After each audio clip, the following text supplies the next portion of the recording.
Pemirsa, sejumlah cabang olahraga di Kabupaten Buleleng pada masa pandemi COVID-19 ini masih tetap eksis. Masing-masing pengcap ditekankan tetap berlatih secara mandiri dan tidak melibatkan atlet yang banyak. Ketua Umum KONI Buleleng Nyoman Artawidnyana mengungkapkan, olahraga di masa pandemi masih tetap eksis dan berlangsung. KONI Buleleng menurutnya secara berkesinambungan memberikan dorongan kepada pengcap yang ada di bawah naungan KONI agar tetap berlatih secara mandiri.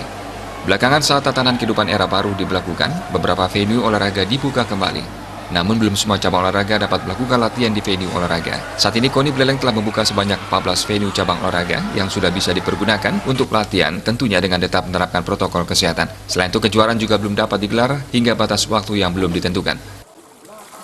Kita senantiasa mendorong PK-PK olahraga, walaupun di masa pandemi COVID ini, mereka tetap melakukan latihan secara mandiri, ya, disesuaikan dengan situasi dan kondisi masing-masing.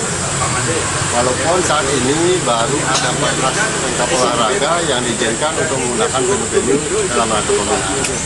Tidak berarti bahwa PK-PK yang lain itu tidak boleh melaksanakan. Mereka tetap kita dorong untuk melaksanakan latihan mandiri di bawah tentu pengawasan dan monitoring daripada para pelatihnya disesuaikan dengan situasi dan kondisi yang ada.